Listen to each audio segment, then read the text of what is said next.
तो वेलकम है दोस्तों। इस वीडियो में हम लोग बात करने वाले हैं कि लोकतंत्र क्या है और इसके प्रमुख परिभाषाएं। ठीक है, इजीली समझने का प्रयास करते हैं। देखिए, लोकतंत्र क्या है, इंग्लिश में इसको बोलते हैं डेमोक्रेसी। इंग्लिश में हो जाएगा कि व्हाट इज डेमोक्रेसी, या फिर लोकतंत्र की परिभाषा दें।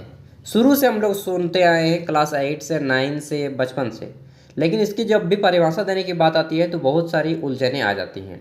देखिए, एक सिंपल सा परिभाषा लिखा गया है एनसीईआरटी के द्वारा कि लोकतंत्र शासन का एक ऐसा रूप है। लोकतंत्र शासन का एक ऐसा रूप है जिसमें शासकों का चुनाव, यानी कि नेता का चुनाव या फिर प्रतिनिधित्व बोल सकते हैं, इसका जो चुनाव है लोग स्वयं करते हैं। ठीक है, हम लोग बोल सकते हैं कि लोकतंत्र शासन का एक ऐसा रूप है जिसमें शासकों का चुनाव स्वयं करते हैं, लोग स्वयं करते हैं। लोकतंत्र का और एक चीज़ बोल सकते हैं, जब कुछ भी याद ना रहे तो लोकतंत्र का बोलिएगा सीधा मतलब कि लोगों का शासन।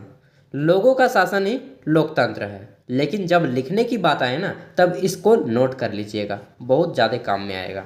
ठीक है, अब आइए जानते हैं कि लोकतंत्र की ये जो शब्द है किस भाषा की देन है और कहाँ से आया।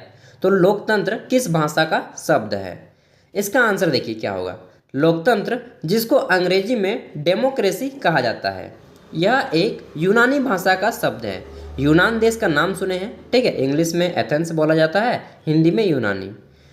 तो वही यूनानी भाषा का एक शब्द है डेमोक्रेसी, जो है यूनानी भाषा का शब्द डेमोक्रेसिया से निकला है। डेमोक्रेसिया, डेमोक्रेसिया का मतलब क्या होता है, देखिए यह दो शब्दों से मिलकर बना है। डेमोक्रेसिया का अगर संधि विच्छेद किया जाए तो पहला शब्द आएगा डेमोस और दूसरा आएगा क्रेसिया। तो डेमोस, डेमोस का मतलब होता है लोग और क्रेसिया का मतलब होता है, क्रेसिया से होता है शासन, यानी कि लोगों का शासन। इस प्रकार हम लोग बोल सकते हैं कि लोकतंत्र लोगों का शासन है, या फिर लोकतंत्र मतलब इतना लिख दीजिए, पहले परिभाषा लिख दीजिए या उसके बाद लिख दीजिए कि लोकतंत्र ये जो शब्द है यूनानी भाषा का एक शब्द है जो कि डेमोक्रेसिया से निकला है। डेमोस का अर्थ होता है लोग और क्रेसिया का अर्थ होता है शासन। कुल मिलाकर लोगों का शासन ही लोकतंत्र है। जैसे कि भारत एक लोकतांत्रिक देश है, ठीक है, क्योंकि यहाँ के जो जनता स्वयं अपने नेता को चुनते हैं। अब एक प्रसिद्ध परिभाषा आता है लोकतंत्र का, वह अब्राहम लिंकन के द्वारा दिया गया है, उसे आप चाहे तो नोट कर सकते हैं, मैं बोल दे रहा हूँ। लोकतंत्र जनता का, जनता के लिए और जनता के द्वारा शासन है। ठीक है, यह अब्राहम लिंकन का प्रसिद्ध परिभाषा है।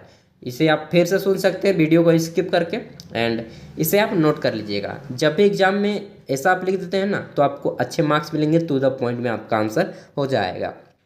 थैंक यू, फिर मिलते हैं अगली वीडियो के साथ। और उस वीडियो में हम लोग बात करने वाले हैं लोकतंत्र की विशेषताओं के बारे में, यानी कि characteristics of democracy. Thank you दोस्तों, फिर मिलते हैं नेक्स्ट वीडियो में।